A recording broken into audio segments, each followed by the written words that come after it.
vers les ischio-jambiers, hamstrings. So hamstrings, very, very, very stressed for the first few years of yoga practice. Hamstrings are strong muscles. They are very often overly challenged in yoga. Often the injuries of the hamstrings will happen near the insertions in the back of the knee. Also, though, and this is usually for people with more flexibility that will practice very often, it will happen right at the ischial tuberosity, so sit bones. This is the part where, that's why they're called ischio-jambiers, or hamstrings? Okay, sorry. Yeah, but in English it's Hamstrings. hamstrings. No, there's another name. Sorry. But it's the same thing. It's the same thing. It's the exact same thing. The only thing is that basically a good way to prevent having too much tension is when you're sitting. That's often why we're going to suggest having a little bit of a blanket to cushion, to pad. So especially if you're a bony person, a little bit like me, having your sit bones directly into a very thin mat feels sometimes very uncomfortable.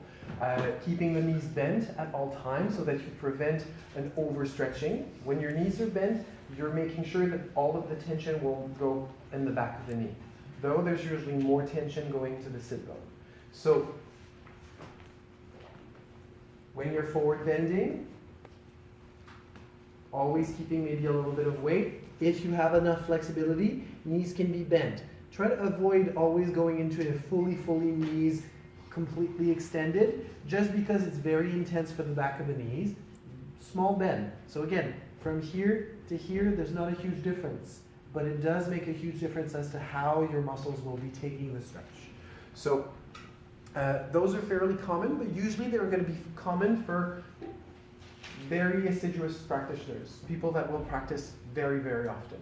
It's not necessarily a beginner's injury. What you will see though a bit more, it's going to be the adductors that will get torn. This is a little bit more common for beginners. When they go a little bit too deep into a lunge, or when they go a little bit too deep into a wide-legged position, like Prasarika Padottanasana, or even the warrior postures. Because basically, what you're asking from your warrior postures is for the inside of the thigh to open out so that the hip can move back without the knee falling in. When there's less flexibility in the adductors, you have no choice but to close the hips just a bit. That preserves the alignment in the front, preserve the alignment in the back, preserve the alignment of the torso. It just reduces the stress on the adductor. Because this is really something that can happen and is usually a little bit more even common than the hamstring tears, especially for beginners. So when you're in a position like Upayushakonasana, like this, it's very intense on your adductors, even more than your hamstrings. So hamstring tears are usually for very assiduous practitioners. Adductor tears are usually for beginners that go a little bit too deep, too fast. So the adductors tears will either be directly to the inside of the knee or a little bit to the back. So this goes a little bit towards, okay, well, is it the hamstrings? Is it the adductors? It can be a little bit difficult to point out. They have almost similar insertions on the inside of the knee, though very different insertions near the hip. So either right to the inside of your pubic bone, on the pubic branches, or if it's the sit bone, then you know it's the hamstring for sure. So good ways to prevent further injuring yourself: very gentle stretching, very, very gentle stretching. So basically you go where there's a very, very, very small hint of discomfort, but never where there's pain to stretch. There's also gentle massage around the site of the tear to make sure that the blood flow is continuous. If there's inflammation, the massage will help drain the blood.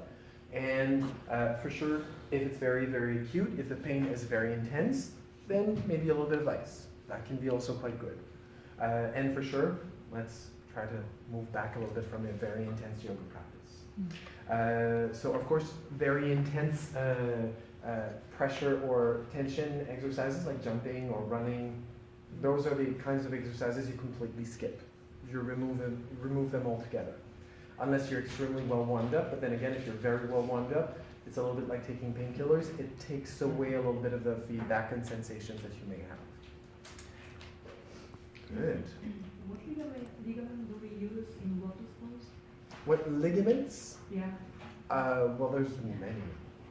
Many. Do you want me to list them all? And the outside of the ankle, depending on how it's done. If it's a lotus pose that is done with complete external rotation into both hips, then usually this is something where it's really mainly the knees and the hips. Though hips are very strong here, so you shouldn't worry too much about the hips, it's really the knees. Really the knees that will take a lot of compression and a lot of stress from being here. So let's go slowly out. And especially it's as you come out that people will tend to injure themselves. Especially when you're very flexible.